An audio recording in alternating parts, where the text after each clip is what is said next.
kita akan menunggu untuk mami-mami yang lain untuk join di IG Live hari ini. Aku mau memperkenalkan diri dulu. Halo, aku Gaby, perwakilan dari Naif Care Indonesia. Nah, Mami, anyway, thank you banget untuk mami-mami yang sudah meluangkan waktunya untuk join di IG Live Naif pada hari ini. Nah, Mami, sambil kita nunggu untuk mami-mami yang lain join di IG Live hari ini, biar semakin banyak ibu-ibu yang akan teredukasi dengan temanya Naif hari ini, aku mungkin mau ajak mami-mami sharing ya. Jadi mami-mami boleh banget komen di kolom komentar. Sharingnya aku mau ajak mami sharing itu tentang pregnancy, yaitu tentang kehamilan maupun mungkin mami-mami yang baru lahiran itu di tengah pandemi itu tuh kayak gimana sih rasanya gitu, mungkin perasaannya ada yang stres atau enggak gitu. Nah, kalau aku pribadi, aku mau sharing kalau aku tuh lumayan stres ya. Lumayan stresnya itu kenapa? Karena pas awal-awal aku hamil, aku tuh sempat mikir kayak aduh gimana ya, tapi nggak terlalu khawatir karena aku pikir kan kayak ada orang tua yang bisa dampingin gitu kan. Nah, cuman tiba-tiba pandeminya jadi kayak gini, itu tuh kayak udah mulai panik dan khawatir dan stres juga. Since ini kehamilan pertamaku, jadi aku kayak mikir nanti di beberapa rumah sakit kan juga mengeluarkan rules kalau kita tuh cuma boleh didampingi oleh satu pendamping, kemudian tidak boleh ada yang jenguk kayak gitu kan. Kayak aku mulai khawatir dan stres itu, gila nanti aku bisa nggak ya nih sama suamiku cuma berdua. Ya kita sih udah banyak belajar, udah banyak baca-baca artikel, tapi kan masih kayak tetap bingung kayak gitu. Nah, kalau mami sendiri gimana sih rasanya hamil di tengah pandemi kayak gini? Apakah bingung ataukah stres gitu? Mami boleh share di kolom komentar. Nah, terus ya Mami ya, kalau ternyata Mami tahu nggak sih kalau stres pada ibu, baik itu ibu hamil maupun ibu yang baru melahirkan, itu tuh ternyata bisa berdampak pada bayi. Jadi kalau ibu yang hamil, dia berdampak pada janin, dan kalau ibu yang menyusui, terutama yang baru melahirkan, itu juga berdampak ke bayinya. Nah, kalau kita orang dewasa, saat kita stres, kita itu udah punya stress release. Misalnya aja kalau aku biasanya kalau lagi stres, pasti carinya ke makan, ya kan ya Mami ya, pasti banyak banget nih yang sama kayak aku. Nah, tapi gimana dengan bayi? Saat mereka stres, mereka tuh masih belum bisa mengungkapkan. Mereka cuma bisa nangis, kemudian kalau makan ya jelas mereka tetap makan kayak gitu. Nah, kasihan banget kan kalau bayi itu stres. Nah, ternyata salah satu cara untuk mengatasi stres pada bayi itu adalah dengan cara memijat. Tapi di tengah pandemi gini, gimana caranya? Kalau kita mau pijat, mungkin kalau panggil orang dari luar itu juga masih lumayan takut. Tapi kalau kita juga mau bawa ke baby spa juga pasti kan lebih takut lagi ya Mami ya pasti ya. Nah, hari ini Naif itu kembali hadir. Kita hari ini akan melakukan IG Live dengan tema yaitu untuk teknik memijat bayi dari rumah. Dan hari ini kita kembali berpartner dengan tim dari 7 bulan studio, di mana 7 bulan ini mereka itu melakukan pelatihan tuh banyak banget. Untuk kita terhubung nanti menuju bulan, aku juga mau nginfoin sesuatu nih Mami ya. Nah, tadi kita kan udah nge-share tentang persiapan apa aja sih yang perlu disiapin selama mijat bayi. Nah, itu supaya Mami itu bisa langsung praktek sekarang juga barengan sama kita dan tim 7 bulan. Selain itu, untuk nanti saat pembagian materi, Mami harus benar-benar dengerin banget. Kenapa? Karena Naif itu kita menyediakan 3 buah paket The Bubbles untuk 3 orang pemenang yang bisa menjawab kuis. Kuisnya itu tentunya seputar materi kita pada hari ini. Oke, hari ini kita udah terhubung dengan tim 7 bulan. Mbak Tia, halo. Halo Gaby, apa kabar? Baik, Mbak Tia apa kabar? Wah, kamu udah weeks berapa nih, Gaby? Udah masuk week 35. Wah, bentar lagi dong. Bentar lagi. Makanya lagi butuh belajar lagi nih, Mbak. Sip. Ayo, boleh. Kasih ya, hari ini kita mau sharing tentang pijat bayi. Seneng banget bisa berpartner lagi sama Naif. Yes, thank you juga untuk Ya. 7 bulan yang selalu support Hmm. Naif. Oh ya Mbak, boleh mungkin berarti ya Ya. bisa jelasin dulu mungkin kayak manfaat pijit bayi itu Ya. apa sih Mbak? Maksudnya kayak efeknya untuk bayi kan pasti Ya. bagus gitu kan? Ya. Oke, manfaat pijat bayi banyak ya, tapi mungkin aku bisa bagi ya menjadi 2 hal. Pertama kayak manfaat secara fisik atau fisiologis untuk bayi. Jadi manfaat secara fisik itu ketika kita memijat bayi itu juga bisa membuat bayi itu lebih rileks ya, dan juga meningkatkan hormon oksitosinnya bekerja, dan juga bisa menurunkan menurunkan tingkat stresnya dia, dan juga ketika kita menyentuh bayi itu tumbuh kembang bayi itu bisa menjadi lebih optimal seperti itu. Dan kita ketika memijat bayi ini juga bisa melancarkan sirkulasi darah, pernafasan. Jadi sebenarnya banyak sekali kalau manfaat secara fisik ya. Wah, Nah, manfaat banyak banget ya secara berarti. iya, dan manfaat secara mental emosional sebenarnya ketika memijat bayi itu juga sebagai waktu bonding dengan bayi. Waktu bonding, waktu berkomunikasi dengan bayi. Dan sebenarnya ketika memijat bayi pun tuh tidak hanya bayi ya yang bisa merasakan manfaat secara positif, sebenarnya orang tua yang mijat itu juga bisa merasakan emosi positif setelah memijat bayi. Jadi kayak dua-duanya dapat gitu manfaatnya, hormon oksitosinnya, ya seperti itu. Ya, dan yang juga penting mungkin yang paling penting diingat, kita tuh setelah lahir memang hal pertama yang diinginkan bayi itu adalah sentuhan. Ya, terutama sentuhan dari ibu. Nah, ketika bayi sudah bisa merasakan sentuhan dekapan, itu dia bisa merasa aman. Oh, I am safe, I feel safe, this is my mom gitu ya. Oh, saya aman, saya nyaman, ini ibu aku percaya pada dunia. Cie. Ya, jadi sentuhan ini sebenarnya nggak hanya waktu IMD, diterusin dengan pijat bayi. Seperti itu. Ya kan sudah ada penelitian juga, waktu itu saya juga pernah baca di artikel kalau bayi yang mendapat sentuhan yang jarang, ya itu juga mempunyai dampak yang kurang bagus ke bayi. Jadi bayi itu emang baru lahir itu sering disentuh, sering dipijat, sering digendong, karena disitulah dia bisa ngerasa aman di dunia dan dia ngerasa nyaman, seperti itu. Oke, ternyata banyak banget ya manfaatnya. Tadinya tuh Ya. kayak mungkin banyak yang mikir kayak cuma sebagai relaksasi doang atau enggak untuk menghilangkan stres, tapi ternyata lebih dari itu ya manfaatnya. Oke, berarti sebelum kita mulai nih untuk live-nya, untuk materinya, mungkin berarti boleh share dulu kayak misalnya kalau untuk mijit bayi itu biasanya kita butuh barangnya atau peralatannya apa aja sih yang perlu disiapkan? Ya, oke, peralatan sih sebenarnya sederhana aja ya, yang penting punya minyak aja sih. Ya, nah minyak yang dianjurkan adalah minyak nabati alami, seperti itu. Ya, minyak nabati alami seperti virgin coconut oil atau grapeseed oil. Sekarang kita pakai minyak yang ini kan, ya. Jadi minyak nabati alami, usahakan lebih alami ya, jauh lebih baik, seperti itu. Berarti emang harus menggunakan minyak yang dari bahan-bahan alami ya Mbak ya. Bahan-bahan alami, minyak nabati. Terus juga sebelum pijat, usahakan juga tidak di ruangan ber-AC karena dingin. Ya, jadi matiin AC, jadi suhu ruangan saja gitu. Nah, terus tidak mijit bayi kalau misalnya bayi lagi nangis ya atau lagi sakit misalnya, itu tidak perlu dipijat. Jadi pijat dalam keadaan dia memang sehat, terus dianya juga lagi aktif, lagi happy, lagi aktif, lagi tenang, baru pijat, seperti itu. Oke deh kalau gitu. Mungkin kita langsung mulai aja kali ya Mbak ya untuk materinya. Oke, kita mulai. Dan kalau di 7 bulan di kelas breastfeeding newborn care sebenarnya yang latihan mijit tuh ayahnya. Iya, jadi ayahnya juga belajar juga nih mijit bayi. Gitu. Oke, kita mulai ya. Aku ganti mic ya. Apa? Boleh Mbak. Ya. Ya better mungkin orang tua sendiri yang mijit gitu ya disaraninnya. Ya.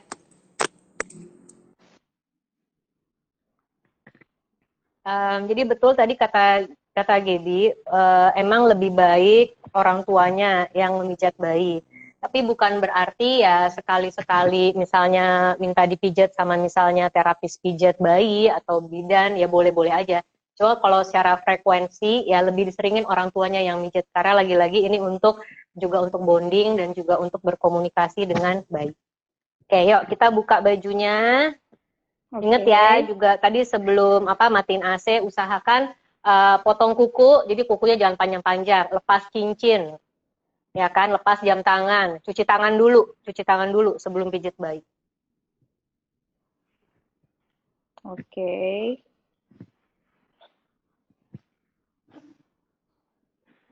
Jadi Mami kita harus matiin AC dulu ya sebelum mijit bayi supaya dia mungkin nggak masuk angin juga. Cuma kalau di tengah pandemi ini ya tentunya ya orang tuanya saja ya, karena kan emang kita lagi distancing ya.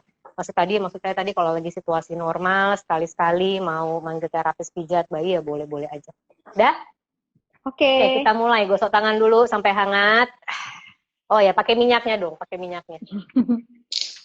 Oke, pakai minyaknya. Dah? Pakai minyak.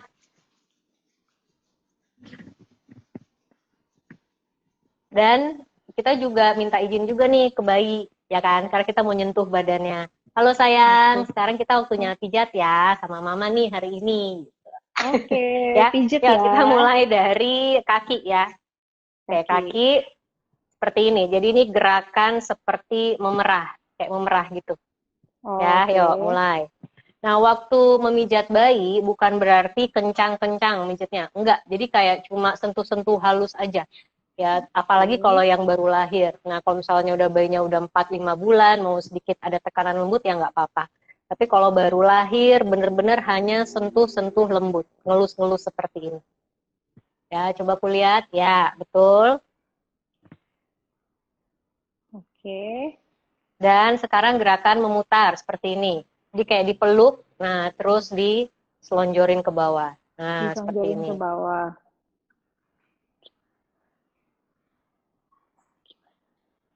Ya. Ini, Gaby.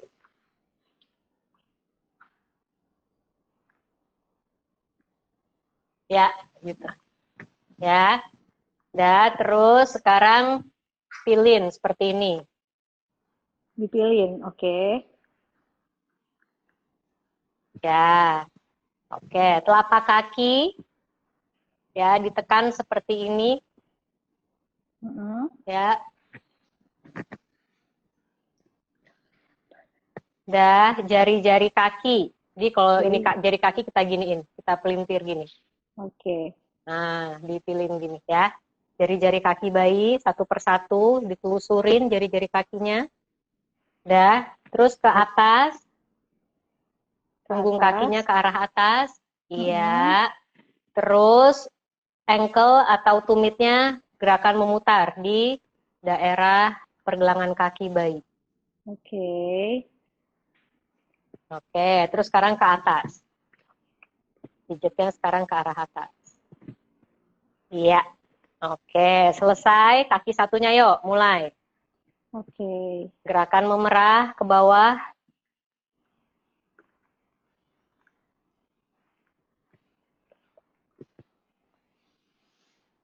Dah, terus seperti ini, dipeluk dan diselonjorin ke bawah kayak gini, kayak memutar. Terus pilin, gerakan memilin, rolling. Oke. Dah, telapak kaki ditekan, telapak kakinya di bawah jari-jari kaki, di sini atas dan di bawah. Ya, jari-jari kaki, telusurin jari-jari kakinya, punggung kaki ke atas, dan kemudian pergelangan kaki bikin lingkaran, circle. Bikin lingkaran pergelangan kaki. Dah, terus ke atas. Ke atas. Oke, sudah. Kaki sudah, ya. Sekarang kita naik ke tubuh bagian atas. Dah? Yuk, kita mulai dada dulu ya. Ya, jadi dada seperti ini, silang.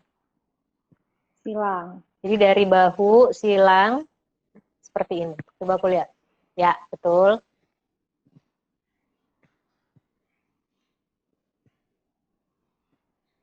Oke, silang. Dah, nah terus ini putar, keluar. Ya, Jadi sebenarnya sih tidak ada aturan yang terlalu baku ya dalam memijat bayi. Di YouTube juga banyak. Cuma mungkin yang penting tuh bagian-bagian penting dipijat seperti kaki, lengan, perut, dada, punggung, itu bagian-bagian yang penting dipijat. Dan ingat sentuh-sentuh dengan lembut ya. Oke, dada sudah. Terus kemudian perut ya. Perut seperti ini ke arah luar. Ke arah luar.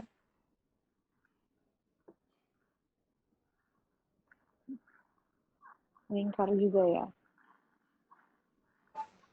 Udah, terus kita lakukan gerakan memutar. Memutar. Jadi yang satu setengah lingkaran, satunya full lingkaran. Lingkaran penuh, satunya setengah lingkaran. Nah, waktu memijat perut, ini penting ingat untuk searah jarum jam. Ya, searah jarum jam. Ini juga untuk melancarkan pencernaan. Untuk melancarkan pencernaan. Jadi, menurut saya pribadi, pijat perut itu cukup penting. Ya, karena dia bisa melancarkan pencernaan bayi. Oke, sekarang kita pijat I love you, ya. Jadi, di sini, I, kayak bentuk garis. L kebalik. You, I love you. U kebalik, kayak pelangi, rainbow gitu. Ya, yuk, I love you.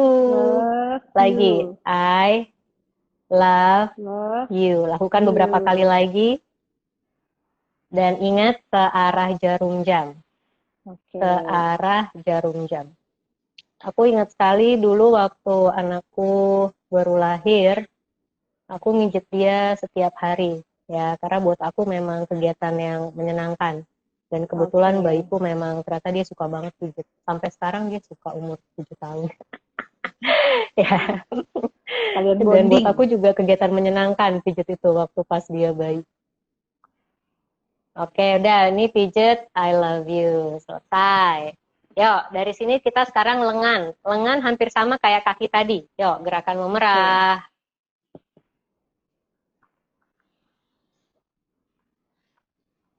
Terus gerakan meluk dan berputar ke bawah seperti ini. Terus pilin.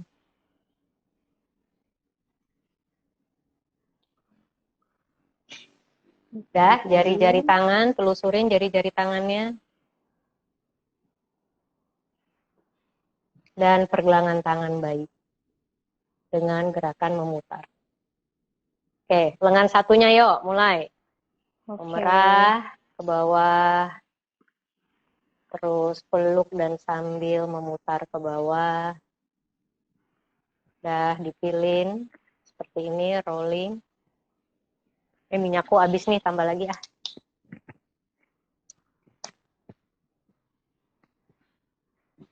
Dipilin, jari-jarinya juga. Ya, kemudian jari-jari tangan.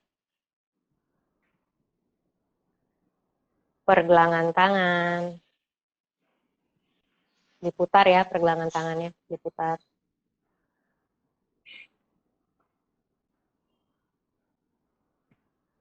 Oke, cukup. Dah. Sip. Jadi tadi kaki sudah, dada sudah, perut sudah, lengan sudah. Sekarang kita pijat bagian punggung. Yuk, pelan-pelan yuk. Bagian punggung yuk.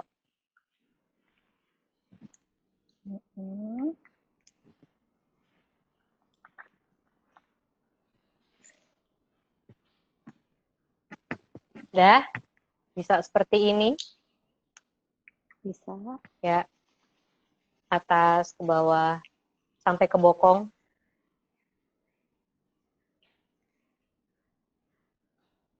Sampai ke bokong.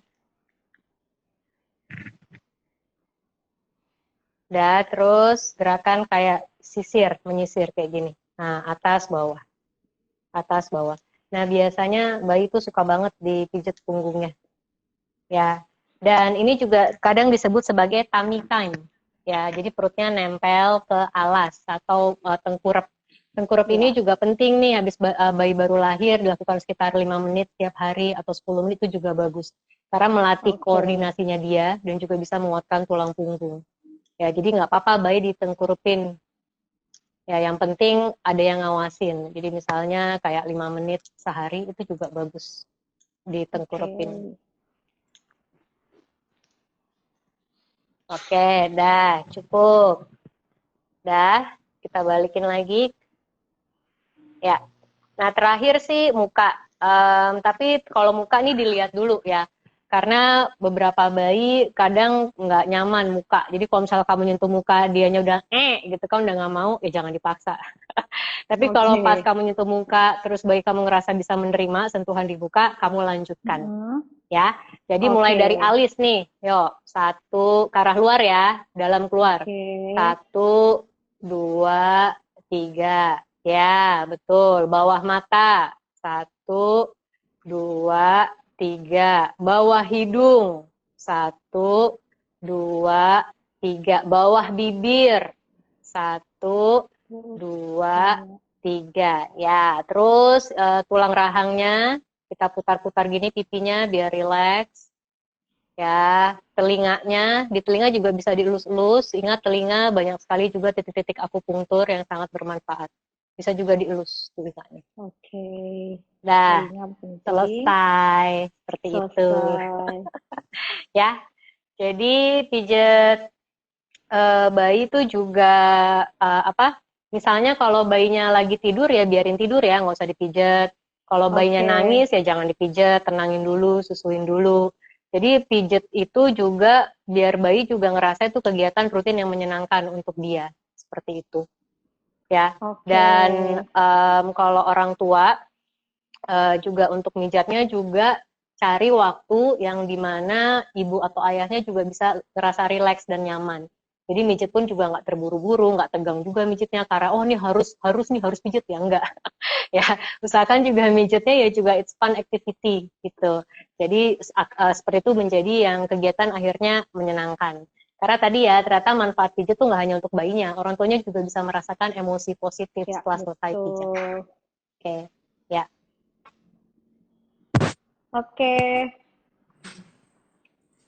Seru banget ya Mbak ya, berarti ya kita udah mijit hari ini. Mungkin aku juga ada beberapa pertanyaan-pertanyaan gitu sih Mbak. Mbak Tia? Ya, halo, ya. Ya, oke. Iya, tadi kita udah belajar banyak banget nih udah tentang pijit. Kita udah lihat juga dari segi teknik, terus kayak cara mijitnya gimana. Tadi Mbak Tia juga udah pesan kalau mijit itu tuh bukan cuman kayak rutinitas aja kali ya, karena kita harus lihat juga dari mood babynya itu sendiri, moodnya tuh lagi baik atau enggak gitu. Jadi mungkin mami di rumah juga boleh, ini satu tipsnya, jangan dipaksain. Kalau babynya emang nggak mau, better memang nggak usah dipijit kayak gitu. Ya. Berarti aku ada beberapa pertanyaan sih. Ya, silakan. Oke, kalau untuk mijit waktu si baby lagi lapar kayak gitu-gitu tuh emang ada efeknya atau bahayanya kah? Kalau bahaya sih tidak ada ya, tapi mungkin ya kurang bermanfaat dan tidak efektif sih. Jadi pijat bayi ya ketika dia ngerasa kenyang, aktif, tenang, dianya juga bisa menerima aktivitas pijat tersebut. Jadi ini juga lihat-lihat dulu bayinya juga gitu. Kalau apalagi kalau misalnya bayinya lagi sakit atau demam ya jangan dipijat, tunggu dia sehat, tunggu dia sembuh, dipijat seperti itu. Ya, berarti mood bayinya itu emang penting banget ya? Iya, betul. Oke, selanjutnya kayak aku mau tahu sih Mbak, kayak mungkin ada bagian-bagian khusus yang nggak boleh, area yang tidak boleh dipijat, atau area yang kayak menjadi sebaiknya ini area yang jadi perhatian buat dipijat gitu. Jadi ada area yang nggak boleh atau ada area yang memang harus dipijat kayak gitu. Oke, kelamin tentunya nggak usah dipijat ya. Nah, seluruh tubuh sebenarnya boleh disentuh dengan lembut, sebenarnya boleh. Nah, bagian-bagian penting yang dipijat tadi aku sudah bilang ya, kaki, lengan, dada, perut, punggung. Itu sih yang paling penting. Kalau cuma mau satu bagian saja, mungkin perut kali ya. Perut juga penting. Oke, perut penting ya. Terus di mijat ini boleh dari newborn gitu nggak sih Mbak, sampai ada batasan umurnya kah gitu? Boleh. Kalau misalnya nih, kalau misalnya udah habis lahiran di rumah sakit, pulang ke rumah gitu ya, hari keempat, hari kelima, itu boleh dipijat. Ada juga yang menunggu sampai tali pusarnya lepas, baru pijat, itu juga ada. Terserah ibunya saja sama ayahnya. Berarti senyamannya kalau aja. memang tali pusar masih ada, itu juga nggak apa-apa ya sebenarnya dipijat ya? Nggak apa-apa, karena sebenarnya kan cuma sentuh-sentuh halus ya. Iya. Ya, tapi sebagian Terus nunggu tali pusar lepas ya. Sekitar iya sih, seminggu lah, seminggu soalnya habis lahir, seminggu habis lahir. kalau aku sih jujur kayak takut deh kalau masih ada Iya, tali ya pusarnya udah. nempel Berarti ya tunggu seminggu setelah lahir lah berarti. setelah lepas ya gitu. Kalau waktu mijetnya itu biasanya efektifnya itu berapa lama, Mbak? Waktu pijat sih terserah, lagi-lagi tadi juga lihat situasi ya. Jadi juga pertama cari waktu kamu, kapan luangnya pijat, dimana kamu juga bisa Oke. relax, nyaman. Cari waktunya untuk si bayi juga, dia nggak rewel, dia nggak lagi ngantuk, dia nggak lagi lapar, dia nggak lagi sakit, ya kan. Jadi kalau terkadang dulu waktu anakku masih bayi sih, biasanya di pagi hari atau sore hari ya. Oh, oke di pagi atau sore ya. Yang penting itu Hmm. jangan kita lagi buru-buru gitu ya. Pokoknya kitanya juga Iya, harus relax sebagai orang tua kayak iya, gitu. betul. Oke, hari ini nambah ilmu lagi nih. Kalau kemarin aku udah belajar kayak tentang cara mandiin, hari ini aku belajar tentang cara mijet lumayan banget nih. Kita seru banget hari ini. Mbak Tia juga udah ngebawain materi lagi. Thank you banget loh Mbak Tia. Iya, sama-sama. Iya, anyway, Apa, ini kalau minggu di depan, kenapa gimana Mbak Tia? bulan depan Gaby ini ya udah cuti lahiran apa gimana? Iya, tapi tenang aja, kita masih tetap live. Oke, Iya, aduh, ini tenang-tenang. ya lancar ya semuanya, Gaby. Thank you, Mbak Tia. Anyway, kalau ini berarti untuk kelas-kelas kayak gini di 7 bulan juga ada ya, Mbak ya? Ada, jadi kelas pijat bayi ada yang sendiri, ada juga yang dasar-dasarnya kita kenalkan di kelas breastfeeding sama newborn care. Oh, Ya, berarti tapi memang nanti pasti akan aku lebih nanti lengkap. ya nanti ada kelas online baby yoga and massage. Jadi itu di situ juga kita Hmm, yoga sambil juga setelah itu penutupannya pijat bayi penuh ada juga nanti kelas online-nya. oke. Berarti mami-mami kalau emang yang mau cari tahu tentang kelas-kelas kayak gini juga bisa langsung ke Instagramnya Nuju Bulan aja, cek di @nujubulanstudio kayak gitu. Ya. Thank you ya Mbak Tia hari ini Oke, ilmunya makasih dapat banyak ya. Thank you, lagi. Gaby. Lancar Thank semuanya. you. Iya, makasih ya Mbak. Dah. Nah, oke, Mami. Hari ini kan kita tadi udah belajar tuh untuk cara mijet, ya kan? Nah, tadi udah juga diinfoin kayak misalnya bagian-bagian yang penting. Tadi bagian yang penting yang harus dipijat itu ada bagian punggung, kemudian ada bagian perut, lengan, tangan, kemudian kaki, juga ada bagian dada. Nah, terus udah gitu juga tadi udah dikasih tahu kalau waktu yang mijet itu bisa pagi, bisa sore, pokoknya tergantung sama mood baby dan mood orang tuanya. Itu adalah hal yang paling penting. Naif itu akan kembali hadir dengan IG Live selanjutnya. So, Mami boleh pantengin terus Instagram Naif untuk mengetahui jadwal IG Live kita berikutnya. Tentunya kita akan datang dengan tema-tema pelatihan yang menarik lainnya dan juga hadiah-hadiah yang menarik lainnya. Oke, aku mau ucapin makasih untuk Mami yang sudah meluangkan waktunya pada hari ini untuk join di IG Live Naif. Stay safe dan sampai jumpa Naif, non-nonsense skincare. Dadah!